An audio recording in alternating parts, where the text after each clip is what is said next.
ألا لله الدين الخالص والذين اتخذوا من دونه أولياء ما نعبدهم إلا ليقربونا إلى الله زلفى إن الله يحكم بينهم فيما هم فيه يختلفون إن الله لا يهدي من هو كاذب كفار. السلام علیکم ورحمۃ اللہ وبرکاتہ. بسم اللہ الرحمن الرحیم. ناظرین، میں اس وقت گجرانوالہ شہر میں موجود ہوں، اور جیسا کہ آپ نے پہلا میرا پروگرام دیکھا جامعات مدارس اور ان کی اہمیت کے حوالہ سے، اسی سلسلے میں آج میں ایک اور منفرد دینی درسگاہ میں حاضری کا موقع مجھے ملا ہے، اور میں ناظرین کو اسی حوالے سے بتلانا چاہتا ہوں کہ آج کے موجودہ دور میں دینی مدارس کی اہمیت اور ان کی ضرورت کیا ہے. تو اسی سلسلے میں آج میں جس جامعہ میں حاضر ہو رہا ہوں، اس جامعہ کا نام ہے البدر اسلامک ایجوکیشن انسٹیٹیوٹ، جس کو چلا رہے ہیں میرے استاد محترم شیخ عبدالرزاق اظہر صاحب حافظہ اللہ تعالی، اور ان کے معاون اساتذہ ہیں، جو گجرانوالہ شہر میں اپنے ایک منفرد حیثیت رکھتی ہے دوسرے مدارس سے، جہاں پہ دینی تعلیم کے ساتھ ساتھ دنیاوی تعلیم کا سلسلہ بھی موجود ہے. اور انشاءاللہ آج ہم ان سے پوچھیں گے اور ناظرین کو دکھائیں گے کہ وہ کس طریقے سے بچوں کی تربیت کرتے ہیں.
محمد سے وفاتوں نے تو ہم تیرے ہیں، یہ جہاں چیز ہے کہ آگے لو ہو کرم تیرے ہیں. او کما قال علیہ الصلوۃ والسلام، حضور آئے تو سرے آفرینش پا گئی دنیا، حضور آئے تو سرے آفرینش پا گئی دنیا، اندھیروں سے نکل کر روشنی میں آ گئی دنیا، بجھے چہروں کا زنگ اترا ستے چہروں پہ نور آیا، حضور آئے تو انسانوں کو جینے کا شعور آیا. میرے معزز سامعین، جامعہ البدر کے چمکتے دمکتے درگشندہ ستاروں، میرے لیے بڑی سعادت کی بات ہے کہ آج میں اپنے اساتذہ اکرام کی زیر نگرانی کہ جنہوں نے بہت ہی شفقت کے ساتھ مجھے خطابت کا موقع فراہم کیا ہے، میری اللہ تعالیٰ سے دعا ہے کہ اللہ تعالیٰ میرے اساتذہ اکرام کا شفقت برا سایہ تادیر ہمارے سروں پر قائم و دائم فرمائے. اس نے قطروں کو ملایا اور دریا کر دیا، 7 پردوں میں چھپا بیٹھا تھا وہ حسن کائنات، 7 پردوں میں چھپا بیٹھا حسن کائنات پھر کسی نے اس رال میں آشکارا کر دیا. قابل صدر احترام صدر محفل اور معزز سامعین کرام، آج اس مجلس سعید میں میرا موضوع سفر حضرت صلی اللہ علیہ وآلہ وسلم کی سیرت طیبہ کے عنوان سے معلوم ہے. سامعین کرامی، ویسے تو سیرت کے معنی لغت میں اس کی کارکردگی یا کارناموں کا احاطہ کرنے کے لیے آتے ہیں، لیکن آج تو کوئی مصنف، کوئی محدث، کوئی محقق، کوئی مدقق، کوئی مفسر، کوئی مفکر، کوئی مدبر، کوئی مؤخر اور کوئی مقرر ایسا نہیں ہوا کہ اس نے حضرت صلی اللہ علیہ وآلہ وسلم کی پوری سیرت کا احاطہ کیا ہو. چنانچہ میں وقت کی نزاکت کو مد نظر رکھتے ہوئے سیرت کے چند پہلوؤں پر روشنی ڈالوں گا. سامعین گرامی، جب میں تاریخ کا مطالعہ کرتا ہوں تو دیکھتا ہوں کہ مورخین نے ایسی بڑی بڑی شخصیتوں کے تذکرے قلم بھر کیے ہیں جنہیں دنیا آج تک یاد کرتی ہے. آج لوگ ہاتھوں تک رب اشرح لي صدري ويسر لي أمري واحلل عقدة من لساني يفقهوا قولي. اللهم علمنا ما ينفعنا وزدنا علما. أعوذ بالله السميع العليم من الشيطان الرجيم. بسم الله الرحمن الرحيم. قل هل يستوي الذين يعلمون والذين لا يعلمون. صدق الله العظيم. حقیقت بات یہ ہے کہ مجھے جس قدر آج خوشی نصیب ہوئی ہے میں بیان نہیں کر سکتا کہ ہمارے بہت ہی مخلص ترین چھوٹے بھائی اور ہمارے ساتھی حافظ عبدالرزاق اظہر صاحب، جن کو ابتدائی تعلیم سے میں دیکھ رہا ہوں کہ بڑی لگن سے، بڑی محبت سے، بڑے شوق سے، بڑے جذبے سے انہوں نے الحمدللہ اپنی دینی تعلیم کا سفر مکمل کیا، اور پھر تدریس کا سلسلہ بھی انہوں نے، اور خطابت کا اور تبلیغ کا بھی ماشاءاللہ. یہ سارے سلسلے مجھے ایسے لگ رہا ہے جیسے کل کی بات ہے، کل ہی ابھی یہ شروع ہوا ہے سارا کام. تو اللہ نے بڑی جلدی ہمارے اس محترم معزز مکرم بھائی کو اللہ نے بہت ماشاءاللہ توفیق عطا فرمائی،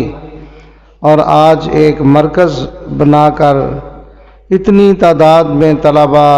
ماشاءاللہ زیر تعلیم ہے. میں یہ سمجھتا ہوں کہ کسی بھی انسان کی دنیا میں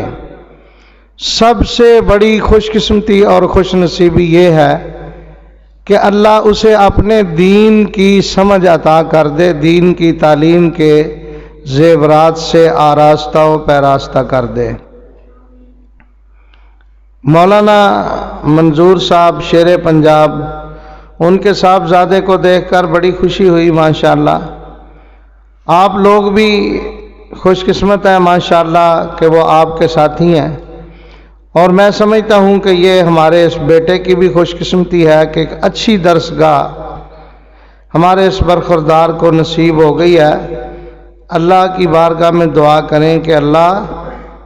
ہمارے ان تمام بیٹوں کو عالم، فاضل، شیخ الحدیث، محدث، مفسر، مفکر اور مصنف، اللہ ان تمام مراتب پہ ہمارے ان بچوں کو پہنچنے کی توفیق عطا فرمائے. بیان تو آپ نے بہت زیادہ کر لیے ہیں، تقریریں تو آپ نے اتنی جوشیلی کر دی ہیں ماشاءاللہ کہ اب جوش دکھانے کی ضرورت ہی نہیں رہ گئی. مجھے ایسے لگ رہا تھا جیسے ابتسام الہی ظہیر صاحب یہاں تشریف فرما ہے، وہ اتنے جذباتی انداز میں خطاب کرتے ہیں کہ ماشاءاللہ بریک ان کے جذبات میں، ان کی تقریر میں ہوتی نہیں. تو آپ کے جذبات بھی تقریباً ان سے ملتے ہیں. اللہ آپ کو حضرت علامہ احسان الہی ظہیر رحمۃ اللہ علیہ ان جیسی قربانیاں اور ان جیسا علم اور ان جیسی خطابت اللہ آپ سب کو نصیب فرمائے. بہت شیخ مولانا محمد حسین صاحب مدنی حفظہ اللہ تعالی، جو آپ کو بڑی ہی پیاری نصیحتیں فرما رہے تھے، دعا فرمائیں اللہ تعالیٰ سے شیخ محترم کی صحت میں برکت عطا فرمائے۔ اب ہمارے درمیان موجود ہیں شیخ محترم کے لخت جگر صاحبزادہ حافظ محمد اسامہ مدنی حفظہ اللہ تعالی۔ میں ان سے ملتمس ہوں کہ وہ مائک پہ تشریف لائیں اور مدارس کی اہمیت کے حوالہ سے وہ چند باتیں کرنا چاہتے ہیں، وہ تشریف لاتے ہیں اور مدارس کی اہمیت کے حوالہ سے جو ہے نا وہ آپ کو آگاہی دیتے ہیں انشاءاللہ۔ عزت ان کی زندگی میں علم و عمل میں برکت عطا فرمائے اور اللہ رب العزت ان کی دینی محنتوں اور کاوشوں کو قبول فرمائے۔ آج یہاں پر حاضر ہونے کا مین مقصد یہی ہے، یہ پیغام صرف یہاں پر موجود طلباء کے لیے نہیں، بلکہ میں انشاءاللہ اللہ رب العزت سے امید کرتا ہوں کہ یہ میرا پیغام انشاءاللہ دنیا بھر کے مسلمانوں کے لیے میرا پیغام ہے کہ آج کے موجودہ دور میں میں سمجھتا ہوں کہ دینی مدارس کی اہمیت اور اس کی ضرورت اسی طرح ہی ہے کہ جس طرح زندہ رہنے کے لیے انسان کو سانس لینا ضروری ہے اور جس طرح زندہ رہنے کے لیے خوراک ضروری ہے، اسی طرح دینی تعلیم اور دینی مدارس اور جامعات کا وجود جو ہے اس کی ضرورت ہے۔ اس پرفتن دور میں کہ جہاں پہ والدین اپنے بچوں کو صرف اس لیے موت کے گھاٹ اتارتے ہیں کہ ہمارے پاس ذرائع آمدن نہیں، ہمارا روزگار نہیں، ہمارا کاروبار نہیں، اس لیے وہ اپنے بچوں کو زندہ درگور کر دیتے ہیں، مار دیتے ہیں، نہر میں پھینک دیتے ہیں کہ یہ مر جائیں تاکہ ہمارے سر سے ذمہ داری اتر جائے، ہم ان کو پال نہیں سکتے۔ اور دوسرے نمبر پر ایسے واقعات بھی دیکھنے میں آئے ہیں کہ ملک پاکستان میں ایک ایسا شہر ہے، اس میں ایک والدین نے پہلے اپنے بچوں کو نہر میں پھینکا اور پھر خود نہر میں کود کر اس نے خودکشی کر لی۔ کیوں؟ کہ وہ کہنے لگا کہ میرے پاس روزگار ہی نہیں، میں ان کو پالوں گا کہاں سے۔ ان حالات میں میں ایسے والدین کو ایک دعوت فکر پیش کرنا چاہتا ہوں کہ خدا را رزق کی وجہ سے یا روزگار کی وجہ سے اپنے بچوں کو قتل نہ کریں، بلکہ رزق کا ذمہ تو عرش والے رب نے اٹھایا ہوا ہے۔ اور اس دور میں ایسے جامعات میں بہت زیادہ مبارکباد پیش کرتا ہوں اپنے استاذ محترم حافظ عبدالرزاق اظہر صاحب کو، اللہ تعالیٰ ان کی یہ محنت قبول فرمائے، کہ ایسے جامعات جہاں پر بچوں کے لیے بہترین خوراک کا انتظام کیا جاتا ہے، لباس کا انتظام کیا جاتا ہے اور بچوں کی بہترین اخلاقی تہذیب کا بندوبست کیا جاتا ہے، تو خدا را ایسے مدارس میں اپنے بچوں کو بھیجیں تاکہ کل کو یہ بچے آپ کے دنیا کے جانے سے بعد بھی آپ کے لیے ذریعہ نجات بنے، عزت کا سبب بنے۔ کتنے ایسے لوگ ہیں کہ جو اپنے بچوں کو تعلیم ہی نہیں دلواتے، کہ پیسے نہیں ہیں کس طرح تعلیم دلوائیں۔ تو مجھے شیخ محترم سے میری بات ہو رہی تھی، مجھے بڑی خوشی محسوس ہوئی کہ انہوں نے مجھے بتایا کہ بچوں کی جو تعلیم ہے صرف دینی نہیں بلکہ دنیاوی تعلیم بھی دی جاتی ہے، کہ جو بچہ تحفیظ قرآن کے لیے آتا ہے، قرآن حفظ کرنے کے لیے آتا ہے، اس کو ساتھ مڈل بھی کرواتے ہیں، اور اس کے بعد